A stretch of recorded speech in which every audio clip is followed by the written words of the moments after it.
قرآن class number 268 میں ہم انشاءاللہ تعالی سورۃ الروم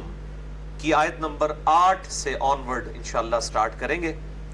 اعوذ باللہ من الشیطان الرجیم، بسم اللہ الرحمن الرحیم۔ میں نے پچھلی دفعہ اس سورت کے تعارف میں ایک بات بتائی تھی کہ یہ جو سورت ہے اللہ تبارک و تعالیٰ کی جو قدرت کی بڑی بڑی نشانیاں ہیں، یعنی فزیکل فینامنا آف نیچر، قانون قدرت، ان کو بنیاد بنا کر اللہ تعالیٰ کی طرف بلانے والی سورت ہے۔ قرآن حکیم میں ٹاپ آف دا لسٹ دو صورتیں ہیں جن میں التذکیر بآلاء اللہ ہے۔ التذکیر بآلاء اللہ کہتے ہیں اللہ کی قدرت کی بڑی بڑی نشانیوں کے ساتھ اللہ تعالیٰ انسانیت کو اپنی طرف مائل کرتا ہے۔ اور ٹاپ آف دا لسٹ وہ دو صورتیں ہیں، نمبر 1 سورۃ النحل اور نمبر 2 سورۃ الروم، جو اب ہم پڑھ رہے ہیں۔ تو آج امید تو ہے کہ انشاءاللہ یہ کمپلیٹ ہو جائے گی۔ تو آپ دیکھیں گے کہ اس میں کتنی قدرت کی نشانیاں کمبائنڈ فارم کے اندر، جو باقی صورتوں میں سکیٹرڈ فارم میں موجود ہیں، اس صورت کے اندر آپ کو نظر آئیں گی۔ اور اس کا مرکزی ٹاپک ہی التذکیر بآلاء اللہ ہے، یعنی اللہ تعالیٰ کی طرف سے نصیحت اس کی قدرت کی بڑی بڑی نشانیوں کو یاد کروا کر۔ اعوذ باللہ من الشیطان الرجیم، بسم اللہ الرحمن الرحیم۔ اولم یتفکروا فی انفسہم، کیا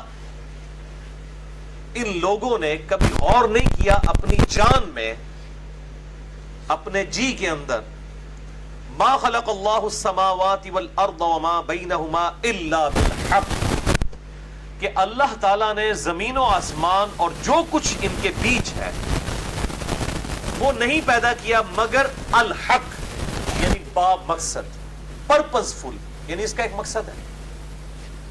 وَأَجَلٍ مُّسَمَّى، اور یہ تمام چیزیں ایک مقررہ مدت تک کے لیے پیدا کی گئی ہیں، یعنی کائنات میں ہر مخلوق کو موت آنی ہے، چاہے وہ زیرو ہو یا کوئی اور مخلوق ہو، نباتات ہوں، حیوانات ہوں، جاندار ہوں، بے جان ہوں، سب کے سب جتنی بھی اللہ تعالیٰ کی مخلوقات ہیں، اللہ تعالیٰ نے ان کو با مقصد پیدا کیا ہے، اور وَأَجَلٍ مُّسَمَّى، ایک خاص مقررہ مدت تک کے لیے پیدا کیا ہے۔ وَإِنَّ كَثِيرًا مِّنَ النَّاسِ بِلِقَاءِ رَبِّهِمْ لَكَافِرُونَ، اور بے شک لوگوں کی اکثریت ایسی ہے جو اپنے رب سے ملاقات کی ہی منکر ہے۔ یعنی خدا کو ماننا کافی نہیں ہے، بلکہ اس چیز کا یقین کامل کرنا کہ ہم نے مر کے اپنے رب کے حضور پیش ہونا ہے اور اپنے کیے ہوئے اعمال کا جواب دہ ہونا ہے، یہ ہے اصل مسئلہ۔ اور اس پہ ایمان لانا کافی نہیں ہے، اسی لیے قرآن حکیم میں شروع میں یہ بات آئی وَبِالْآخِرَةِ هُمْ يُوقِنُونَ، آخرت کا یقین ہوتا ہے جو لوگ بات ماننے والے ہیں ان کو، باقی چیزوں پر ایمان ہے اور آخرت کا یقین کامل، اس کے بغیر انسان کا قبلہ درست ہی نہیں رہ سکتا۔ اولم یسیروا فی الارض، کیا انہوں نے زمین میں سیر و سیاحت کر کے نہیں دیکھا، فینظروا کیف کان عاقبۃ الذین من قبلہم، کہ وہ دیکھتے کہ ان سے جو آگے لوگ گزر چکے ہیں، اگلی اقوام جو گزر چکی، جو ان سے پہلے تھی، ان کا کیا انجام ہوا۔ کانوا اشد منہم قوہ، وہ طاقت میں ان سے بڑھ کے تھی، یعنی مشرکین عرب سے بڑھ کر۔ وآثاروا الارض وعمروها، اور انہوں نے خوب زمین میں بھی ہل چلایا تھا، خوب کھیتی باڑی بھی کرتے تھے، اور انہوں نے آباد بھی کیا اس زمین کو، اکثر مما عمروها، اس سے بڑھ کر جتنا کہ یہ لوگ کر رہے ہیں۔ وجاءتهم رسلهم بالبینات، اور ان تمام لوگوں کے پاس بھی ان کے وقت کے رسول جو ہے وہ دعوت حق لے کر آئے روشن نشانیوں کے ساتھ۔ فما کان اللہ لیظلمہم، تو اللہ کی یہ شان نہیں تھی کہ اللہ تعالیٰ ان پر کوئی ظلم کرتا، ولیکن کانوا انفسہم یظلمون، بلکہ وہ خود ہی اپنی جانوں پر ظلم کیا کرتے تھے۔ ثم کان عاقبۃ الذین اساءوا السوء، اور اس کے بعد پھر برائی کرنے والوں کا کتنا برا انجام ہوا۔ ان کذبوا بآیات اللہ، کہ وہ اللہ تعالیٰ کی آیات کو جھٹلایا کرتے تھے، وَكَانُوا بِهَا يَسْتَهْزِئُونَ، اور وہ اس کے ساتھ استہزاء یعنی مذاق کیا کرتے تھے۔ یعنی اس میں دھمکی ہے کہ اے مشرکین عرب، تم سے بڑھ کر جو قومیں اسٹیبلش تھیں، جنہوں نے زمین میں کھیتی باڑی کی، زمین کو آباد کیا، جب انہوں نے اپنے وقت کے پیغمبر کا انکار کیا تو اللہ تعالیٰ کا عذاب ان پر آ کر رہا، تم پہ بھی عذاب آ جائے گا اگر وقت کے پیغمبر کی بات کو نہیں سنو گے۔ اور پھر ہم نے دیکھا کہ عذاب آیا غزوہ بدر کی شکل میں، غزوہ خندق کی شکل میں، اور الٹیمیٹلی عذاب مشرکین عرب پہ غزوہ حنین کی شکل میں آیا۔ لیکن اس دفعہ سنت اللہ کی یہ ٹھہری کہ اللہ تعالیٰ نے سورہ التوبہ میں، سورۃ الانفال کے اندر ارشاد فرمایا کہ اس امت کے کیس میں اللہ تعالیٰ کا عذاب استحصال قتال اور جہاد کی شکل میں مسلط ہوگا کافروں پر، جس طرح کہ اگلی امتوں پر جو عذاب استحصال ہے وہ چنگھاڑ کے ذریعے، طوفان کے ذریعے اور اسی طریقے سے پتھروں کی بارش کے ذریعے، غرق کرنے کے ذریعے آتا تھا، اس امت کے کیس میں وہ عذاب استحصال صحابہ اکرام علیہم رضوان کی تلواروں کے ذریعے مسلط ہوا مشرکین عرب پہ۔ اور یہ آپ صلی اللہ علیہ وآلہ وسلم کی خصوصیت۔ اور دوسری خصوصیت آپ صلی اللہ علیہ وآلہ وسلم کی یہ ہے کہ آپ صلی اللہ علیہ وآلہ وسلم کا جو معجزہ ہے وہ اگلے انبیاء کی طرح ٹینجیبل فارم میں فزیکل فینومینا آف نیچر کو توڑنے والا نہیں ہے، یعنی مردوں کو زندہ کرنا یا عصا کو اژدہا بنا دینا۔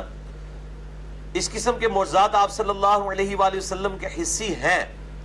میں نے ان پہ پورا لیکچر بھی دیا ہے، مسئلہ نمبر 131C، 17 معجزات بخاری اور مسلم سے بیان کیے۔ لیکن جو دعوی نبوت والا معجزہ ہے وہ ہے القرآن۔ تو آپ صلی اللہ علیہ وآلہ وسلم کا معجزہ بھی ڈیفرنٹ ہے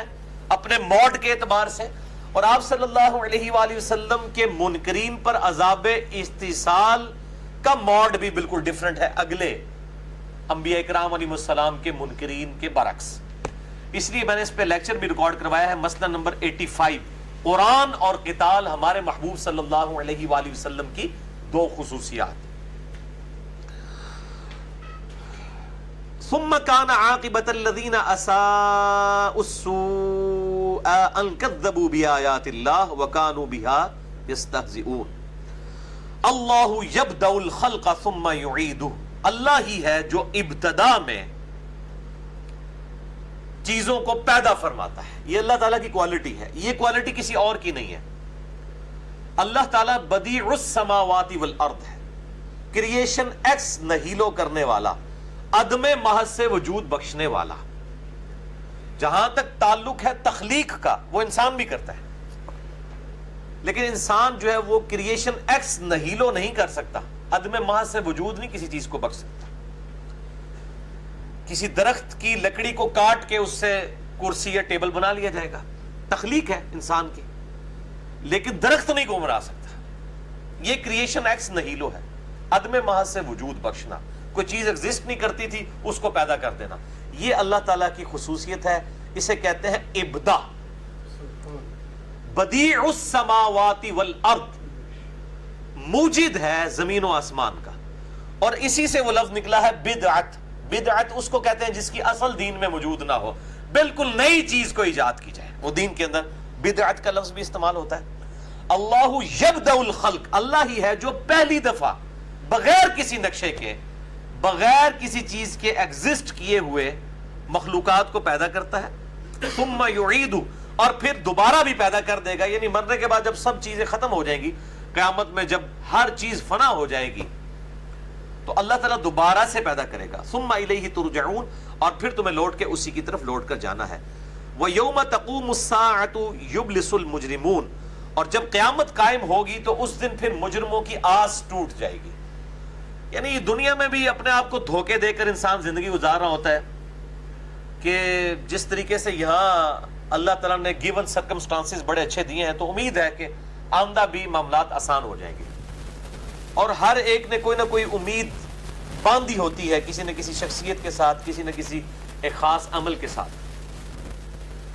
اور اسی کے اوپر انسان پوری زندگی گزار رہا ہوتا ہے۔ اس لیے آپ دیکھتے ہیں کہ حرام کا مال کما کے لوگ ہاسپٹلز بنا رہے ہوتے ہیں، این جی اوز بنا رہے ہوتے ہیں، اور وہ اس امید پہ ہوتے ہیں کہ شاید ہماری یہ کوئی ایک نیکی جو ہے وہ اللہ کی بارگاہ میں قبول ہو جائے۔ لیکن یہ سارے کے سارے دھوکے دنیا میں انسانوں کو دیے جا سکتے ہیں، اللہ تعالیٰ تو بے پرواہ ہے، اس کا اپنا کرائٹیریا، وہ کسی کو کچھ نہیں سمجھتا، وہ اتنا بے پرواہ ہے کہ دنیا کا کوئی رول اس کے اوپر اپلائی نہیں ہوتا۔ میں اکثر مثال دیتا ہوں اس بات کی کہ اکثر لوگ کہتے ہیں جی وہ اگر ماں کو اختیار دیا جائے کہ اپنی اولاد کو آگ میں جھونک دے تو کبھی بھی کوئی بھی ماں اپنی اولاد کو آگ میں نہیں جھونکے، چاہے وہ کتنی نافرمان ہو،